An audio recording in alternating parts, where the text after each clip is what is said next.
Hi everyone and welcome to this first conference, which is the introductory conference of this self-knowledge course.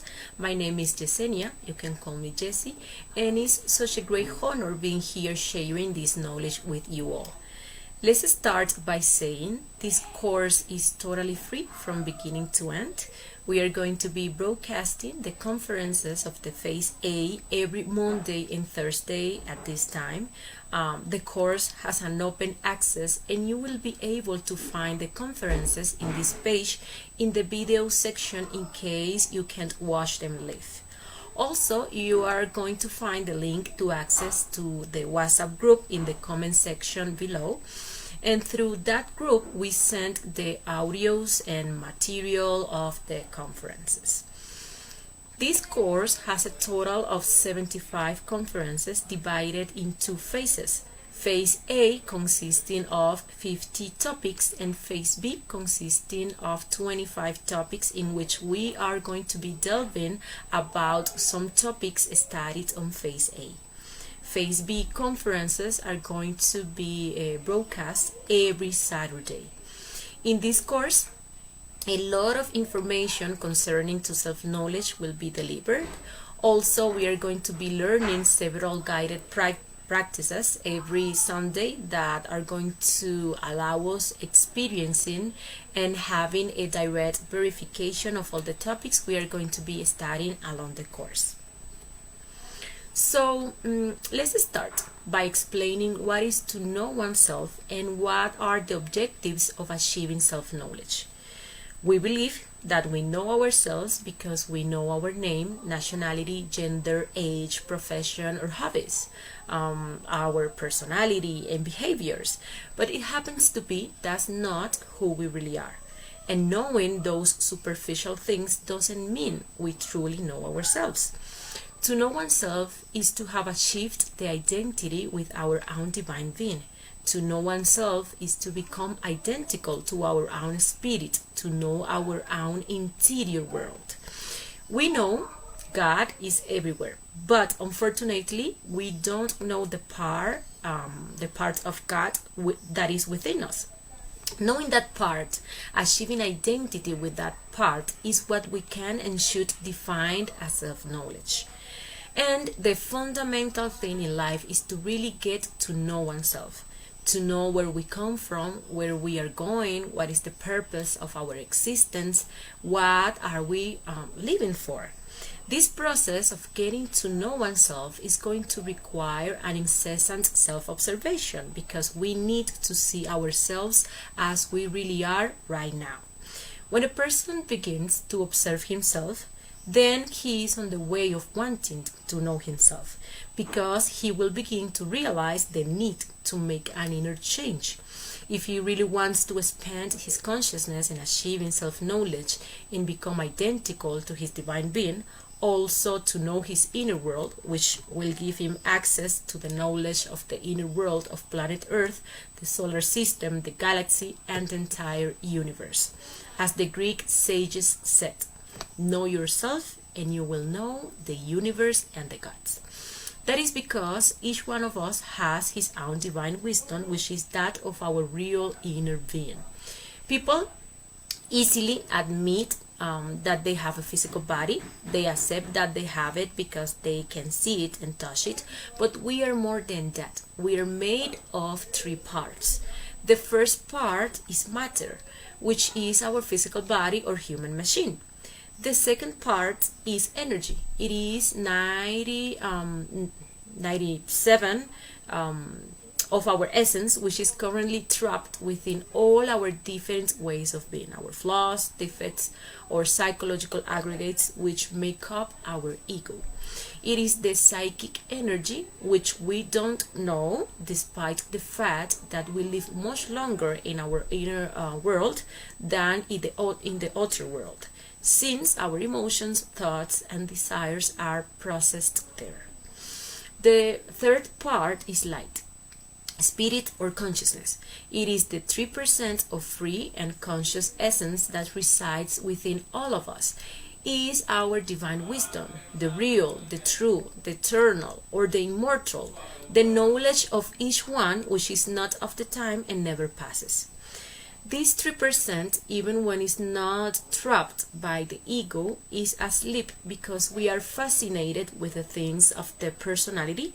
But by awakening this part within us, we will find that this 3% is the guide that will take us through this process to achieve self-knowledge and release that 97% of essence trapped within our ego until we reach 100% free and awakened consciousness.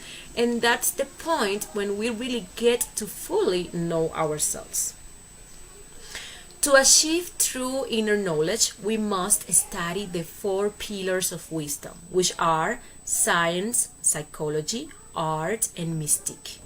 This whole course is based on them. Well, first, the science pillar. Experimentation is the basis of conscious science, and conscious science teaches us the different procedures to be able to know our inner world and experience it directly. We must notice that the word knowledge comes from knowing, not from believing.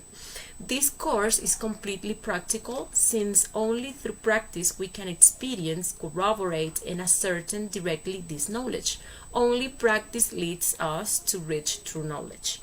Among the practices we are going to find in this course are relaxation, which is the natural state of consciousness; concentration, which is one of the greatest powers of the consciousness, allowing us to have success in everything we do; astral and mental projection, so we can experience the 5th dimension of nature; transcendental meditation to access the 6th and 7th dimensions; negotiation of karma, which will allow us to stop paying our karmic debts with pain and start paying them with conscious works of love; and many other practices that we'll be teaching along the course. The second pillar is art. Art teaches us to create. And the main creation that we can do is that of oneself, creating ourselves. And we must know that it is in the sexual center where the great possibilities of the human being are latent. If we use this center wisely, we have the possibility to regenerate ourselves. To use this center wisely is going to require changing the way we currently practice sex, so that we begin to practice a superior sex that will allow us to create within ourselves the superior existential bodies of the being. These existential bodies of the being are going to allow us to have a true presence and a complete domain over the different dimensions of nature. We are going to be studying all concerning to this topic in upcoming conferences. Well, for this practice to be a superior sex practice, there will need to be fidelity, chastity, and love. Fidelity, because since the practice must be done with only one person of the opposite sex, since masculine and feminine forces will be needed to create these bodies, just as these forces are needed to create a physical children. Chastity, that means that the couple will unite sexually to raise that sexual energy and not expel it from the body, reaching ejaculation or orgasm, but making that energy go vertebra by vertebra up to the brain through the spinal cord. We also need love for this inner work and for our partner, which is going to be developed as long as we advance in the work of psychological death, eliminating all the things that condition our love, and also eliminating the fornication, which will lead us to transform our sexual practices into spiritual sexual practices that will connect us with our divinity inside. This is what really making love is. The practice of sexual transmutation is very simple. The objective of this sexual practice will be to raise all our sexual energy along our spine to our brain through a process of breathing, imagination, and mantralization. It is recommended that before doing this practice, we do an energetic cleaning of our room with the chant of Belilin. And we make a magic circle of protection so that negative energies don't enter the place where we are going to be doing this practice of sacred sex. In conference number 7, we'll be teaching how to correctly cast these protection spells. After that, we make a simple request for assistance to our inner father and our divine mother so that they assist us in this practice. We can do this with our own words, okay? We can ask for concentration to help us with imagination, to help us have a good sexual potency, and so on. And then we proceed to ignite the sexual fire with caresses and kisses until the female yoni, the vagina, is perfectly lubricated for penetration and the male lingam, which is the penis, have a perfect erection. Then the couple proceeds to the connection or the penetration of the lingam into the yoni, the penis into the vagina. And once connected, both begin to carry out the process of transmuting their sexual energy through a simple respiratory process that has 3 stages. First, deep and slow inhalation, hopefully 20 seconds or as much as the lungs can have it.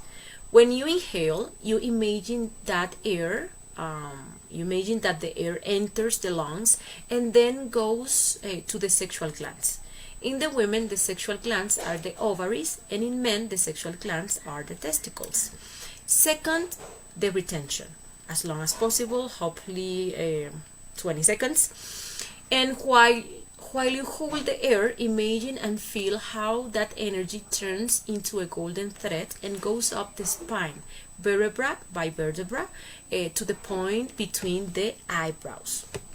And third, exhalation, pronouncing slowly the mantra I in this way. I,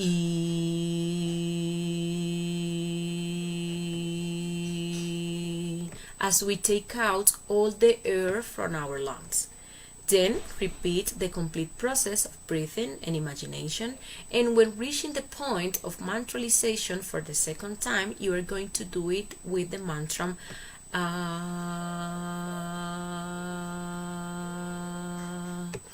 Then repeat the procedure again, and the third time with the sound O.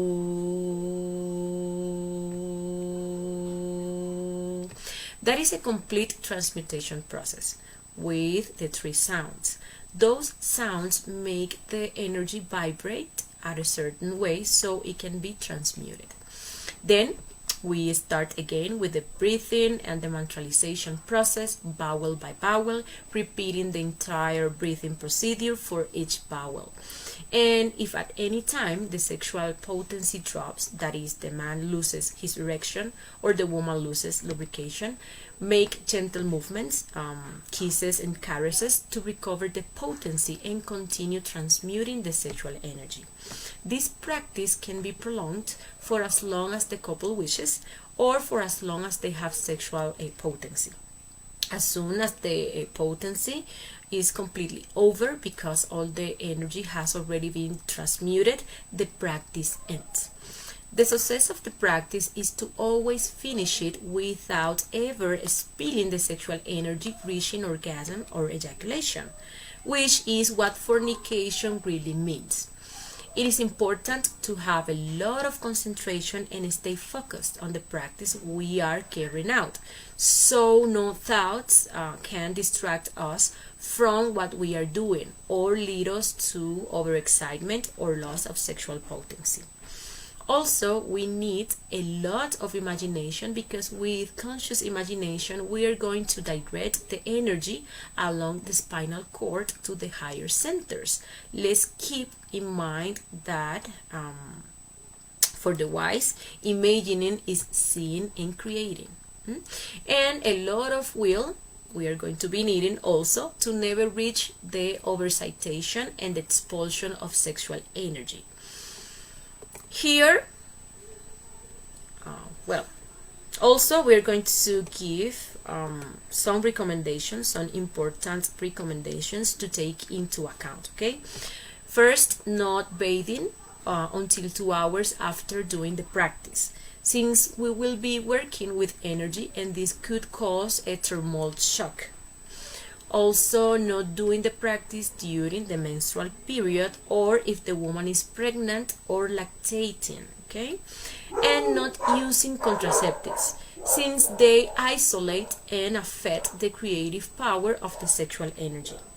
Also, you're going to need to be patient and consistent to control and eliminate with psychological death the defect of fornication, which is the defect that leads us to expel the energy out of our body through ejaculation or orgasm. Also, we need to be practicing self-observation throughout the day to discover and eliminate details of lust that rob us of and sully our sexual potency. During the practice, make gentle movements to avoid overexcitement and to ensure that potency is not lost during the practice. Each person focuses on their own process and the raise of their own energy, okay? We are not going to be focusing on the partner, the body, the partner's body, what the partner is feeling, all that stuff, because that could lead us to overexcitement and the loss of our sexual energy. And last, we are going to practice this only once a day, as the sexual glands work only one per day. Well, the third pillar of inner wisdom is psychology. We must come to observe and understand that many people live within us, that we are never identical. Sometimes a mean person manifests in us, sometimes an irritable person, sometimes a splendid, benevolent person, later a gossip, or a scandalous or a slanderous person. Sometimes we are sad, sometimes we are happy, sometimes we are scared, sometimes we are angry, and so on. If we self-observe, we can realize how each of these ways of being is completely different. It is a different person. We feel, think, and act very differently when we are happy than when we are sad. And we can only discover and evidence this through self-observation. Our energy is bottled up in each one of our defects, psychological aggregates, wrong ways of being, also known as ego. We are human machines, simple puppets driven by invisible strings. Those strings are those psychological defects or the eyes we have inside. We are lack of a true individuality, and each one of our defects move in a different direction. That is why we are never the same. When we seriously self-observe our inner world, we get surprised by so many defects we have acting every day from moment to moment. And by eliminating any one of our defects, the amount of essence or consciousness that defect had trapped is released. With the death of each one of those defects, we recover the wisdom and love that were locked up in it. In this way, the parts of our consciousness are released and integrated into the free consciousness.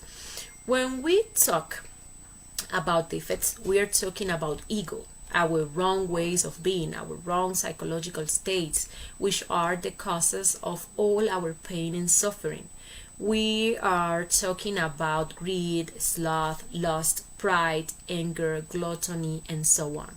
And we must understand that in each one of the details of our anger, our laziness, our loss, envy, jealousy, greed, fears, concepts, beliefs, judgments, reactions, sadness, vices, excesses, arrogance, betrayals, etc., is where all the consciousness we currently are lack of is trapped. and that only by doing a conscious job of understanding and consciously eliminating each one of our negative ways of being, we will achieve its development. The greater the number of defects eliminated, the greater our percentage of awakened consciousness. That's the process of awakening consciousness. Many of us may think that we are awake because we've realized we live in a matrix and we are being controlled by evil people. That is good to know.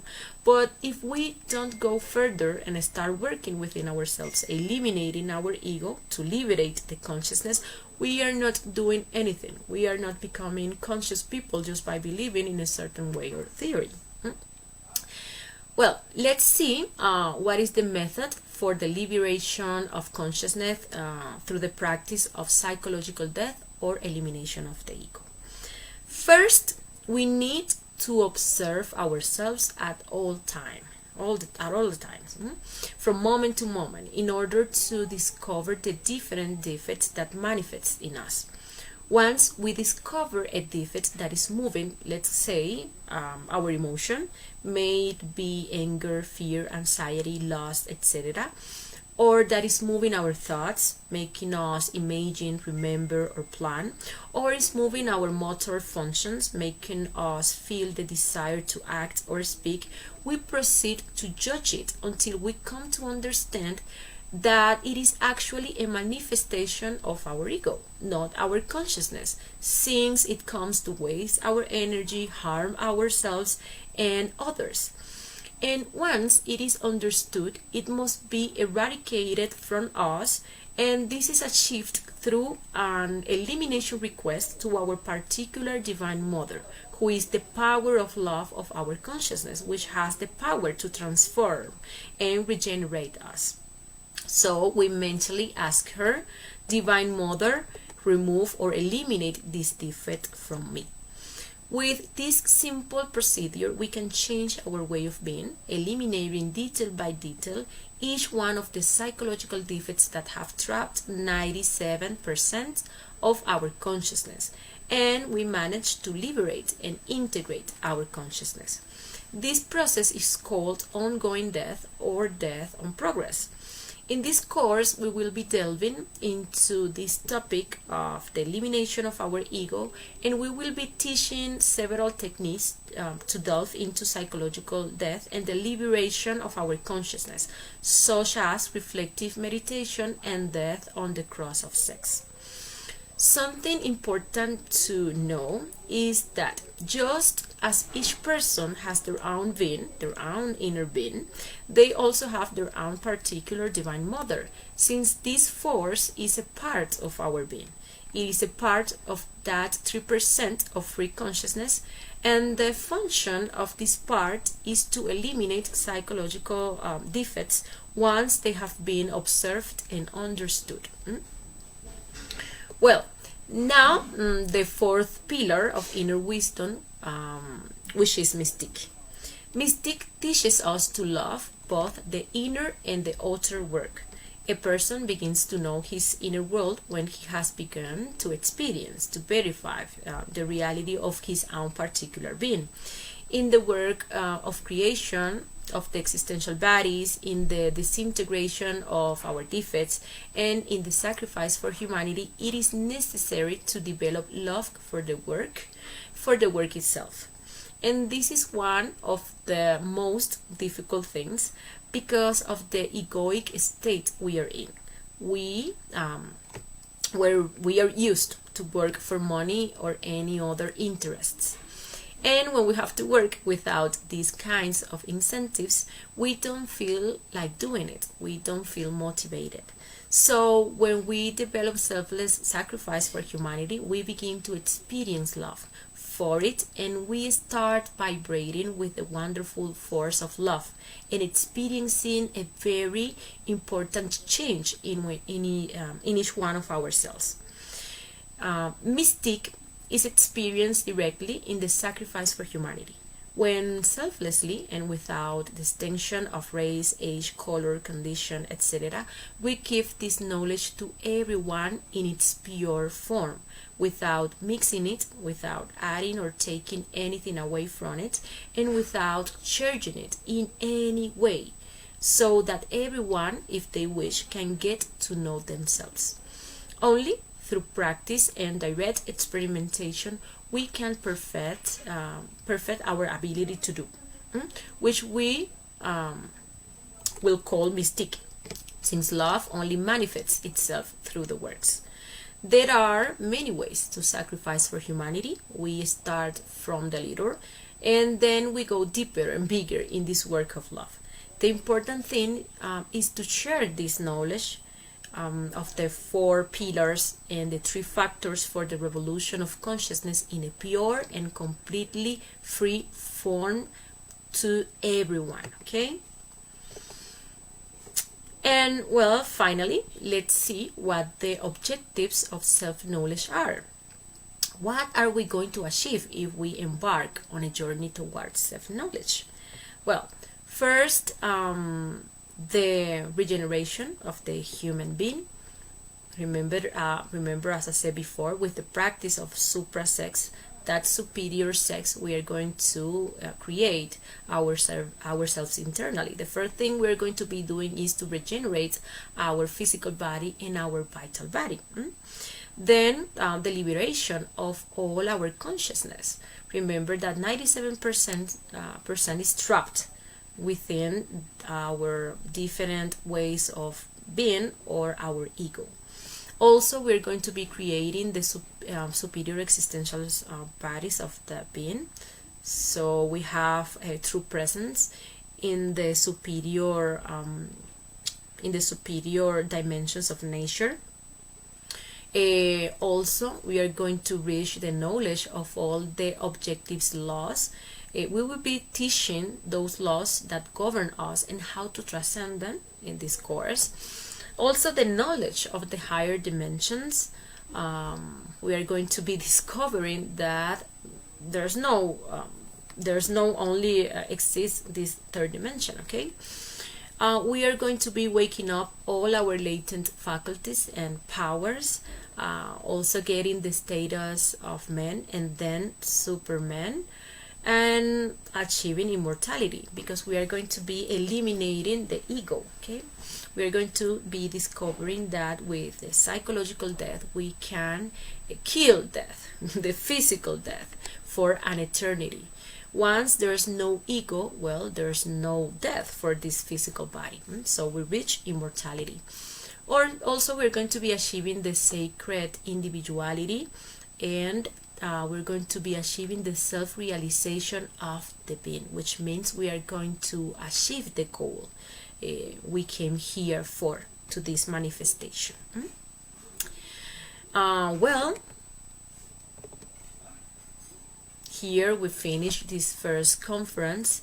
Remember that if you have any question, you can leave it down there in the comment section below, and also through a link that is pinned in the comment section, you can access the WhatsApp group. Thank you for attending this first conference, and let me invite you this Saturday to the next conference called What is Death? What does die and what doesn't die? In that topic, we will talk about the mysteries of death. We'll see the processes that the person experiences when his physical body dies, and the different types of death that exist, and how death can help us to liberate ourselves from death.